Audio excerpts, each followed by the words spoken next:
Halo semuanya, selamat datang di channel yang tidak layak untuk dihina ini. Sebelum kita mulai, atur posisi santainya, bakar rokoknya, seruput kopinya, dan mari kita berhayal.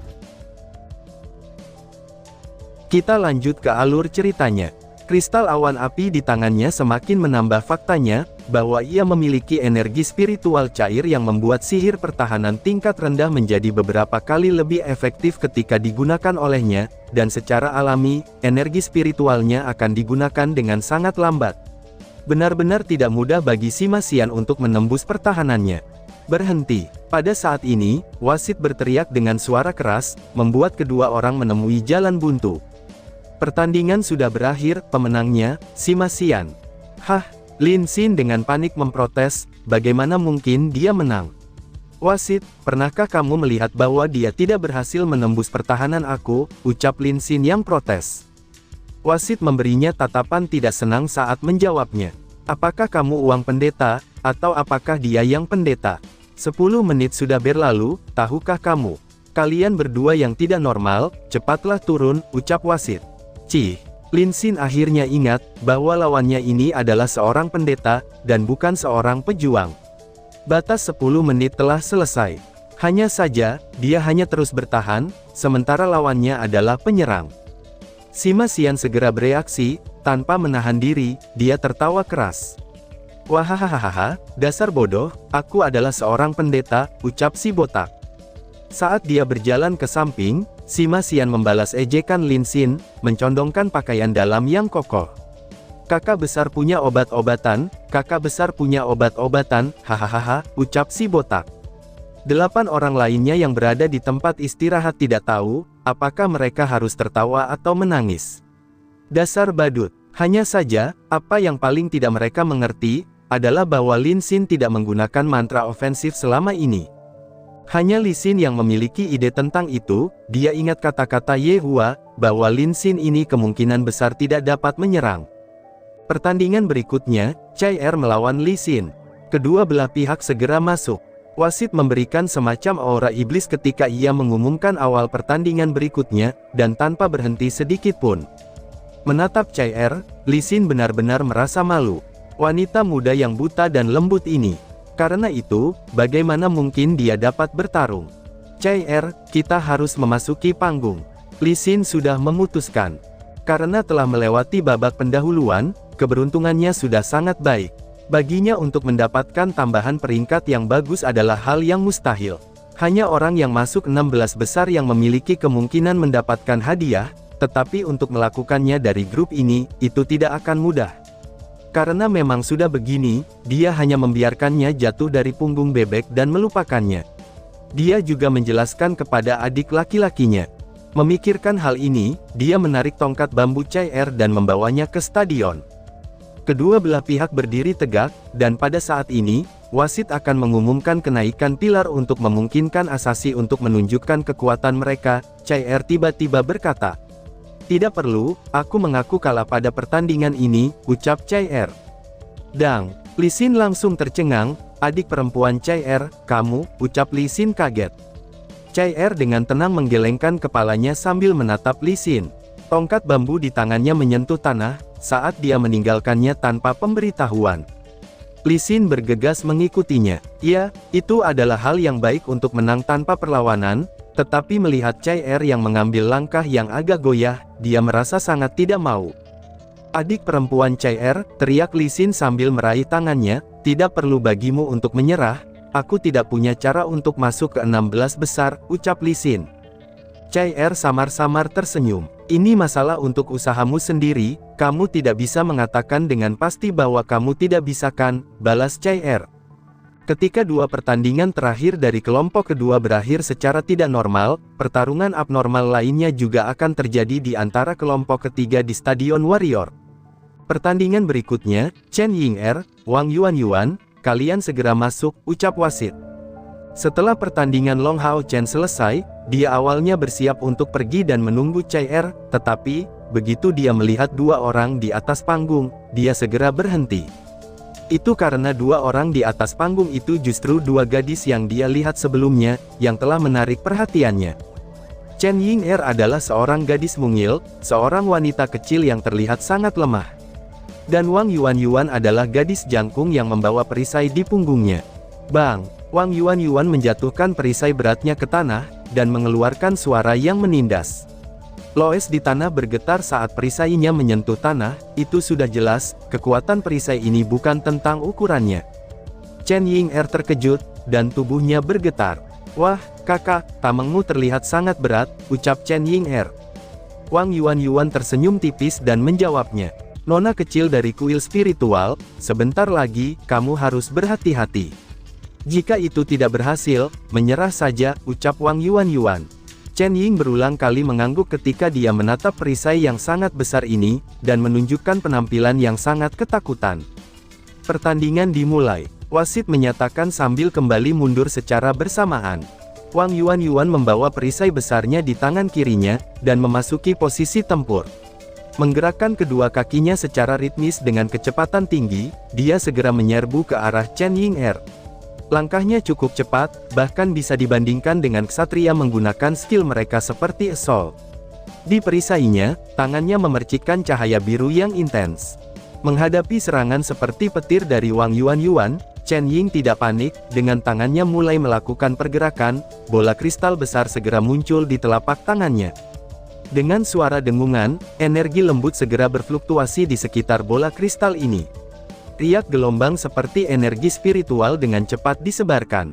Meskipun Wang Yuanyuan datang dengan kecepatan tinggi, itu pada akhirnya tidak lebih cepat daripada pelepasan energi spiritual. Lapisan riak yang bergelombang di sekitar Chen Ying'er sudah menghalangi jalannya setelah berjarak 10 meter. Ah, hei! Wang Yuanyuan berteriak dengan keras. Mengangkat perisai di tangannya, dia mengarahkan ujungnya yang tajam ke depan. Yang mengejutkannya, dia menggerakkan tangannya dan mengangkat perisainya di atas kepalanya, seolah-olah itu adalah kapak, dan dengan kasar memukulnya ke depan ke arah layar pelindung yang tidak terlihat. Dengan suara ringan, Wang Yuanyuan hanya merasakan bahwa pertahanan Chen Ying ditusuknya, seolah-olah itu adalah kapas. Pukulan ini tidak benar-benar dihentikan, tetapi perasaan lembut seperti kapas telah mengikatnya, dan segera, kekuatan elastis lembut dihasilkan padanya di saat mengetuk punggungnya bersama dengan perisainya, dan membuatnya jatuh dengan mantap di tanah. Bagaimana itu bisa terjadi? Mata Wang Yuanyuan berisi tatapan bingung. Di masa lalu, dia bertarung dengan penyihir, tapi ini adalah pertama kalinya dia bertarung dengan summoner. Itu adalah pertama kalinya dia melihat teknik-teknik ini. Chen Ying'er, yang terlihat tidak berbahaya pada pandangan pertama, sebenarnya tidak semudah itu untuk diatasi. Chen Ying'er sepertinya tidak melihat Wang Yuanyuan sama sekali. Sepasang matanya menatap erat-erat pada cincin besar seukuran kepala manusia di atas bola kristalnya. Sinar biru tipis yang lembut, menipis dari bola kristalnya, dan tiba-tiba sebuah heksagram berwarna biru tipis muncul di tanah di depannya. Energi spiritualnya yang berfluktuasi di tanah dari awal hingga akhir mengeluarkan getaran yang sangat lembut, tetapi heksagram biru tipis ini muncul seketika, dan pada saat yang sama, wajah Chen Ying'er berubah pucat luar biasa, sehingga tubuhnya berada di ambang kehancuran. Segera mengikuti, sebuah gerbang naik dari tengah heksagram ini. Gerbang ini sangat indah, lebarnya 6,5 meter, lebih dari 13 meter, dan segera setelah itu muncul dari tanah, cahaya yang tak terhitung jumlahnya tampaknya telah muncul, dan berputar-putar dengan penuh semangat.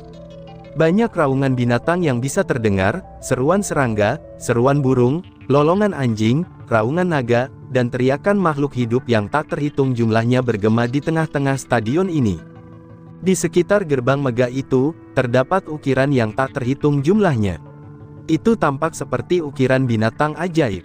Semua binatang ajaib ini tampak sangat bersemangat. Hanya saja, tiba-tiba tidak ada cara untuk mengenali binatang ajaib ini.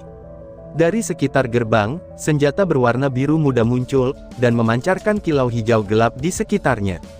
Creature Summoning Gate berada tidak jauh. Wasit membiarkan pernyataan ini tergelincir dari mulutnya, ketika ia melihat perubahan besar yang muncul di wajah Chen Ying. Long Hao Chen membuka lebar-lebar matanya juga. Itu adalah pertama kalinya dia melihat pemandangan yang menakjubkan, menghubungkannya dengan daftar nama sebelumnya. Kemudian, terpikir olehnya, bahwa pemanggil nomor satu dari kuil spiritual ada di kelompoknya. Mungkinkah sebenarnya wanita kecil ini yang tampaknya tidak lebih tua darinya? Jelas bahwa dia setidaknya pada tingkat kelima. Setelah semua, apa itu creature summoning gate, pikir Hao Chen. Orang yang paling gugup tidak diragukan lagi adalah Wang Yuan ini, yang berada di tengah medan perang. Tidak sedikit tidak sabar untuk menyerang, dia sedikit meringkukkan tubuhnya, ketika aura yang sangat tirani mulai menyebar di seluruh tubuhnya. Sinar biru hijau yang kuat menutupi tubuhnya, termasuk perisai di tangannya. Apa yang tidak dapat orang lain lihat adalah, bahwa permata besar muncul di tangan kirinya, penggunaan misterius apa yang dimilikinya. Silahkan buka, gerbang pemanggilan makhluk. Semua makhluk hidup akan mematuhi panggilan aku, kembali kepada aku, rekan aku. Suara merdu Chen Ying'er berdering di tengah medan perang, dan segera, dari gerbang pemanggilan makhluk ini, sebuah cincin putih muncul, lalu menembakkan gerendel putih ringan, dan kemudian apa yang keluar dari gerbang adalah perisai raksasa di tangan Wang Yuan diangkat, saat dia siap untuk memasukkan permata di tangannya yang lain ke dalam salah satu dari 9 lubang perisainya. Namun, pada saat berikutnya, dia menghentikan gerakan tangannya, dan membuka lebar-lebar mulutnya, melihat pemandangan yang benar-benar tak terbayangkan. Bukan hanya dia, bahkan wasit dan pesaing lainnya, termasuk Long Hao Chen, memiliki reaksi yang persis sama. Semua mulut mereka terbuka lebar, tidak berani mempercayai pemandangan di depan mata mereka. Benar, ini adalah pemandangan yang terlalu sulit untuk dipahami. Dari gerbang pemanggilan makhluk yang luar biasa ini, seekor binatang pemanggil telah muncul. Hanya saja, ada perbedaan yang terlalu besar antara tubuhnya dan ukuran gerbang pemanggilan makhluk. Suara sang pemanggilan memanggil-manggil dengan suara lembut. Siluet kecilnya yang lembut bergerak sedikit, sepertinya hampir takut dengan atmosfer di sekitarnya. Di saat dia berbalik, itu berlari ke arah yang berlawanan. Tiba sebelum Chen Ying'er, ia melompat-lompat, seolah-olah ia sedang mencari perlindungan. Tepatnya, itu adalah domba kecil, seekor domba kecil yang tingginya bahkan tidak mencapai 1 kaki. Penampilan bulunya yang lembut dan ikal sangat indah. Sepasang mata kecil berair mengedipkan mata, sepertinya ingin minum susu. Dari wajah Chen Ying, dapat dilihat bahwa dia benar-benar tidak tahu apakah harus tertawa atau menangis saat dia menggendongnya, dan menginjakkan kakinya. Sungguh nasib sial, aku sangat sial. Aku mengakui kekalahan, ucap Chen Ying'er. Gerbang pemanggilan makhluk yang sangat besar perlahan-lahan tenggelam di tanah, sebelum menghilang sepenuhnya. Chen Ying'er masih memegang domba kecil ini, dan di bawah pengawasan penuh perhatian dari Wang Yuan yang benar-benar tercengang, dia pergi dengan marah. Itu sudah jelas, bahwa dia tidak puas dengan penampilannya. Ini, wasit tidak tahu harus berkata apa lagi. Pada saat dia melihat gerbang pemanggilan makhluk ini, dia menjadi benar-benar ketakutan. Dalam kuil spiritual, hanya kaisar spiritual pada tingkat ke-8 pemanggilan, atau di atasnya, yang bisa menggunakan kemampuan sihir pemanggilan yang tangguh ini. Melalui gerbang pemanggilan makhluk yang sangat kuat bisa dipanggil. Dan manfaat terbaiknya adalah, bahwa melalui gerbang pemanggilan makhluk ini, makhluk yang telah dipanggil dengan sepenuhnya akan taat. Selama waktu keberadaan mereka di sini, mereka akan sepenuhnya berada di bawah kendali pemanggilan mereka. Dan tiba-tiba saja bersambung. Sekian dan terima kasih banyak.